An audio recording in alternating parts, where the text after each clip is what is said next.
أعوذ بالله من الشيطان الرجيم بسم الله الرحمن الرحيم الحمد لله رب العالمين والصلاة والسلام على أشرف المرسلين وعلى آله وصحبه أجمعين Ассаламу алейкум ва рахматуллахи ва баракатух. Тікелей мемлекет басшылығының тапсырмасыменен Шам жеріне белгілі бір себептермен кетіп қалған азаматтарды отанға қайтып алып келуге байланысты Жусан операциясы деген бірінің артынан бірі 4 рет осы операция жасалды. Осының салдарында бірқатар азаматтар елге оралды. Көп қойылатын сұрақтардың бірі неге Ақтау қаласы? Мемлекет тарапынан өзінің бір ерекшеліктері бар шығар. Жорамал ретінде мына нәрсені айтайық. Өйткені Ақтау қаласында халықаралық дәрежеде аэропорт бар. Сол себептен аэропорттан кірген бойда арнайы осындай бір орталықты ашу Ақтау сол үшін таңдалған шығар деп ойлаймын. Ақтау қаласының жанында, теңіздің жағасында бір саяжайда орналасқан. Яғни қалай айтам, реабилитация, адамды оңалтуға өте ыңғайлы жер. Теңіздің жағасы, оны тек қана жаңа мен бір маман ретінде айтып отқан жоқпын. Өйткені білесіңіз, бұл оңалту деген сөз адам көңіл күйіне тікелей байланысты мәселе. Сол оңалтылушы азаматтардың өзінің сөздеріне қарағанда, мысалы үшін сол бір 3-4 корпуста ғимараттарда арнайы бөлініп жатты. Әр ғимараттың терезесінен теңіз көрініп тұрады. Яғни біраз теңізге қарап, терезенің алдында тұрып, бір ойға шомылуға болады. Таңдалу орны оңалу немесе оңалту жұмыстарын жүргізу үшін өте керемет, өте ыңғайлы. Ол оңалушы азаматқа қоршаған ортаның өзі айтарлықтай әсер ететіндігін айтқым келеді. Оңалтулар, қай жағынан оңалтулар деген сияқты әртүрлі сұрақтар туындайды. Қоғам тарапынан әлеуметтік желіде де, тікелей азаматтармен бетпе-бет кездескен кезде де бұл сұрақтар көп қойылады. Бұл жерде арнайы топтар жұмыс жасады. Ең бірінші бұл азаматтар отанға оралғаннан кейін ең бірінші жұмыс жасайтын медицина саласының қызметкерлері. Бұл азаматшалар қиын жағдайдан оралды кейін қарай. Басқа климаттан оралды, ыстық территориялардан келді. Сол үшін біздің территорияларымызда мүлде өмір сүрмейтін, мүлде төзбейтін кейбір әртүрлі вирустар, бактериялар, аурулар жұқтырып келуі мүмкін. Одан бөлек қарулы қақтығыс болған жерден келді. Әр түрлі дәрежедегі жарақаттар бар. Балалар бар, әйел адамдар бар. Сол себептен ең бірінші медициналық көмек көрсетіледі оларға. Азаматтар менен құқық қорғау органдары нақты жұмыстарын жүргізіледі. Яғни 1,5 айдың ішінде тек қана бір жақты емес. Яғни бұл азаматшалардың немесе азаматтардың қандай да бір сол қарулы қақтығыстың ортасында қылмысқа қатысы бар ма? Қандай қылмысқа? Мәселе ашықтан ашық сондай бір қарулы қақтығысқа қатысқан ба жоқ па? Екіншіден, әлеуметтік желілер арқылы сол жерлерді насихаттау арқылы адамдарды тарту жұмыстармен айналысқан ба жоқ па? Бұдан кейін шекаралардан адам өткізу қызметтеріне байланысты осындай әртүрлі мәселелерге қатысты қылмыстық жауапкершілік бар ма жоқ па? Осы мәселелер тексеріледі. Следовательдер ол жерде тергеу жұмыстарын жүргізеді. Бұлармен қоса арнайы оңалтуға байланысты бірқатар мәселелер. Мәселен, соның ішінде психологиялық жұмыстар. Мәселен, техперсоналдың көбінесе айтатыны, алғашқы келген кезде баклажкалерге суларды толтырып, кереуеттердің астына толтырып тасый береді. Яғни су тапшылығын көргенін көрініп тұр. Дәрісін барысында тақтаға латын әріптеріменен сөздерді жазсам, кейде неге латын әрпінде жазып жатсыз? Оларға айтам, біз қазір латын әрпіне көштік. Қазақстан латын әрпіне көшті. Қазір болашақта 2020 жылдан бастап түгел барлығы латынша жазатын болады. Бұл нәрселер олар үшін таңсық. Кез келген бір дәрігерге баруың үшін алдын ала электрон түрде порталға тіркеліп, жазылып, дәрігерді таңдау құқығыңыз бар, больницаны таңдау құқығыңыз бар сияқты. Бұл нәрселерді айтсақ азаматшалар таң қалады бұндай. Яғни осыншалықты дамып кеткен ба деген сияқты.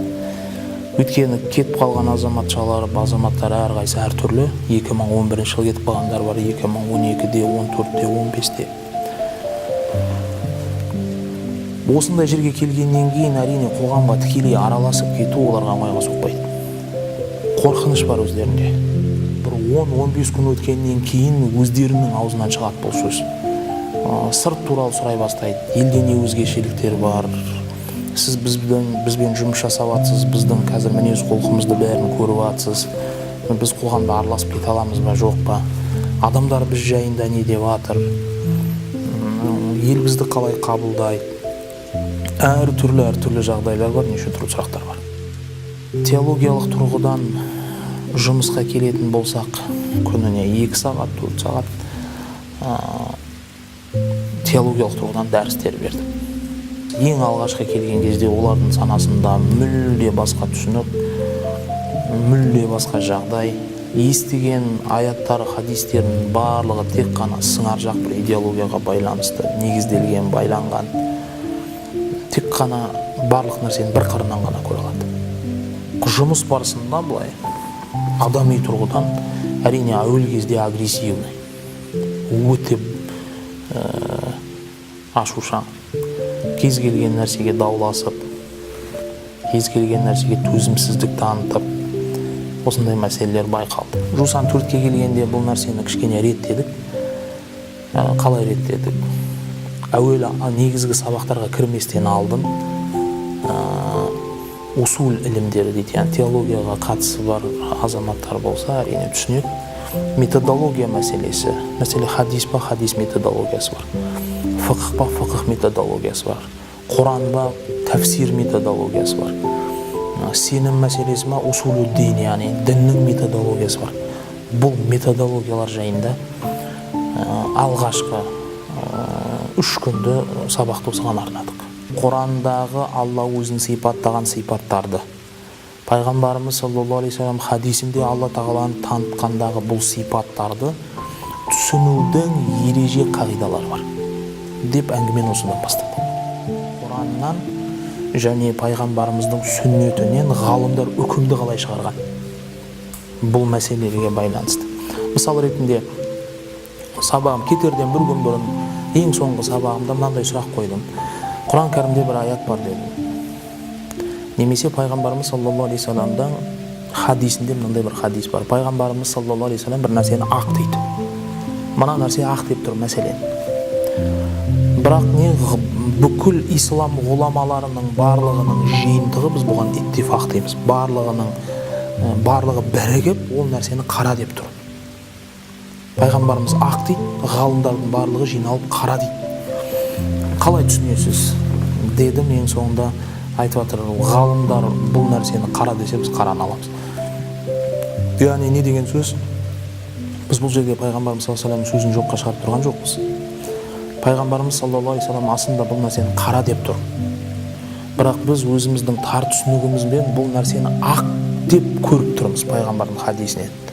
Одан кейін ғалымдарға жүгіндік, ғалымдар оны бізге қара екендігін көрсетті. Одан кейін оны пайғамбарымыз саллаллаху алейхи вассалам оны қара деп тұрғанын түсіндік. Одан кейін бұл методологияны үйреттік. Яғни біздің хадисті қарауымыз бар, ғұламалардың хадисті қарауы бар, екеуі екі бөлек нәрсе. Фикхул акбар лин-Нуъман ибн Сабит аль-Куфи аль-Бағдади, имам Азам Абу Ханифаның аль-Фикх аль-Акбар деген мәтінін оқыттым. Басынан соңына шейін оқыдық, маңызды жерлерге тоқталдық, шарықтадық, қашықтадық кішкене. Кейбір түсіне алмаған жерлерін сұрады. Сабақты тікелей араб тілінен оқу арқылы қазақ тіліне немесе орыс тіліне аудару арқылы осылай өткіздік. Оқыған нәрсемді әуелі тікелей өзім аудармай, оларға аудартуға тырыстым. Өйткені арасында араби сауаты барлар бар. Аударманы түгелдей жасауға басымдылықты тіке бәрін өзіме алып алмай, олармен бірге жұмыс жасауға тырыстық. Сол кезде мәтінді сезінді олар. Тәртіп мәселесінде емін-еркін сөйлей салу, Құранға, хадиске белгілі бір дәрежеде құрмет көрсете алмау, элементарный, қарапайым өздерінің арасында бір-біріне құрмет көрсетпеу, бір сөйлеп жатқанда бірінің сөзін бірі күту деген нәрсе жоқ. бір-біріне ауыр сөйлей салу сияқты мәселелерді көрдік та осыдан кейін мин адабил ислам лил абдул фаттах абу ғудда рахималла, осы кісінің мин адабил, бұл исламның әдептерінен деген. Өйткені бұл жеңіл кітап, бір деммен оқуға болатын кітап, екіншіден тілі тәтті, адамдардың жүрегін баурайтын кітап. Осы кітапты оқуға тырыстық. Осы 3 бағытта жұмыс жүргіздік. Кез келген конфликт болса да айқайласпауға тырыстық, күлуге тырыстық, олардың жанын түсінуге тырыстық. Әуел кездегі кішкене таластар, ауыр сөздерді есту оңай болған жоқ. Міне қазір жұмыстың бәрін бітіріп келдім. Азаматшалар жақсы, ілімге деген қызығушылықтары жақсы. Қарапайым қатардағы адамдардан ешқандай айырмашылық жоқ. Айырмашылық тек қана сізбен біз көрмеген қиыншылықтар мен зұлымдықтарды көрген. Бұл жерден ғана. Кішкене қиын жағдайда өмір сүрген. Сіз сияқты, біз сияқты таңдап өмір сүрмеген. Көп баламен далада қалған. Мәселен, бір жақсы күніңді есіңе түсірші десе, жақсы күнді есіне түсіре алмайды. Жақсылық туралы бір нәрсе сұрасаң, жамандық туралы айтып кете береді. Осы сияқты кішкене қиыншылықтар бар. Кететін кезде арнайы өздерінің ілтипаттарын білдірген парақшаларды ұсынды. Одан кейін маңызды нәрсе, өткен сабақтарымның барлығынан, әсіресе ақидадан бір интеллектуалды сайыс өткіздім. Сайысқа психологтар қатысты, сайысқа тағы құқық қорғау органының мамандары қатысты, арнайы әділ қазылар болып 30 сұрақ қойылды. Сайыстың нәтижесі бойынша жалпы 83.3% азаматшалар дұрыс жауап берді. Кейін арнайы бір дастархан ұйымдастырып, сол жерде әрқайсысына өздерінің эмоцияларын айтқыздық. Жалпылама менің жеке басым құрметтеуге лайық, қарапайым өзіміздің азаматшалар. Олар елге қалай қараймыз, біз жайында не деп жатыр. Ертең қоғамға шыққаннан кейін әртүрлі мәселе, халыққа қызмет көрсету орталықтарына барамыз, балаларымыз мектепке орналастырамыз. Сол жерден бізге қолдарын шошайтып, сол жерден келген деп айтады, қалай болады деген сияқты бұл мәселе оларды мазалайды. Сол бір айдың ішінде, аз уақыттың ішінде ол азаматшалардың жақсылыққа қарай ұмтылатындығын, өзгере алатындығын сезіндік біз. Мына туған туысқандарына, жақындарына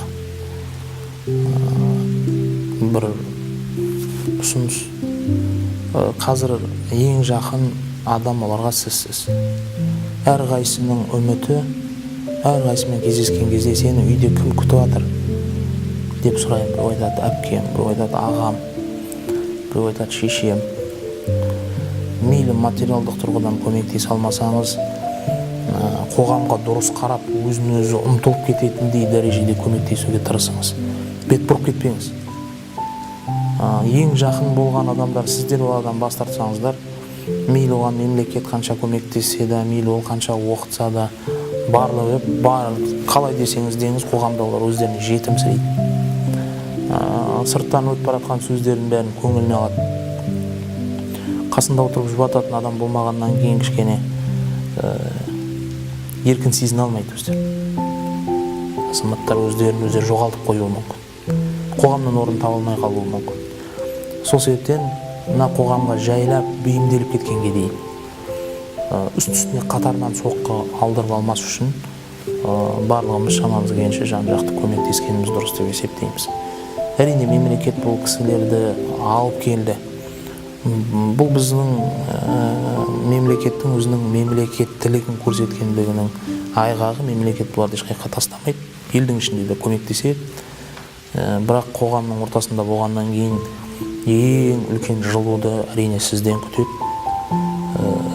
Қандай да бір мәселелер болса, сол ата-аналар келсе, сол кісілермен сөйлессек, сол кісілермен бірге жұмыс жасасақ, мейлі ол оңалту жұмысы болсын, мейлі оны жұмысқа орналастыру жұмысы болсын, мейлі оны қоғамға бейімдеп жіберу мәселесі болсын, түрлі мейлі медициналық тағы да басқа мәселелер болса, ата-анасы келсе, жақындары келсе, біз бір топ болсақ, біз бірге жұмыс жасасақ,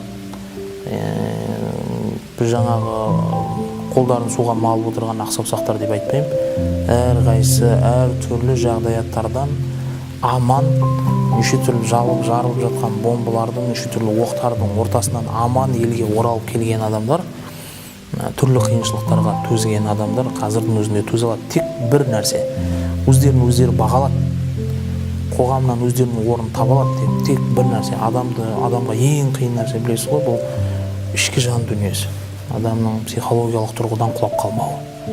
Бұл азаматтар, азаматшалардың әрқайсысында 4-тен, 5-тен, 6-тан балалар бар. Осы балалар еліміздің әнұранын айтса, еліміздің мектептеріне барса, осы балалардан үміт күтеміз. Өйткені келген азаматшалардың, немесе азаматтардың, оралғандардың 67% жастар, балалар. Яғни 67% бізге пайда беретін азаматтар. Көп қойылатын сұрақтар, сауалдар осы. Алла Тағала азаматтарымызды ешқашан жаңылыстырмасын, ешқашан адастырмасын. Дін деген үлкен маңызды нәрсе. Дінді кішкентай нәрсемен түсіну мүмкін емес. Имам Сарахси рахималла қаншама томдаған кітаптар жазған, имам Суюти қаншама көптеген томдап кітаптар жазған. Егер бұның бәрі оп-оңай түсінікті нәрсе болса, ол ғалымдар кішкентай брошюра жазып бұл мәселені шешетін еді. Олай емес. Дін ғылым. Сондықтан бұған ғылыми бір жақындау керек. Олай болмаса, қалай болса солай жақындайым десең, көріп тұрғаныңыз сияқты өте өткір кесіп кетеді. Пайғамбарымыз саллаллаху алейхи вассалам, сендердің діндерің сондай берік, ендеше оған жайлап ойлаңдар дейді. Жайлап. Жүгіріп келіп соғатын болсаң, осылай міне басыңды жарып алуы мүмкін. Сондықтан елде жүрген азаматтарға айтқымыз келеді, бұл оқиғалардың барлығы бізге сабақ болу керек.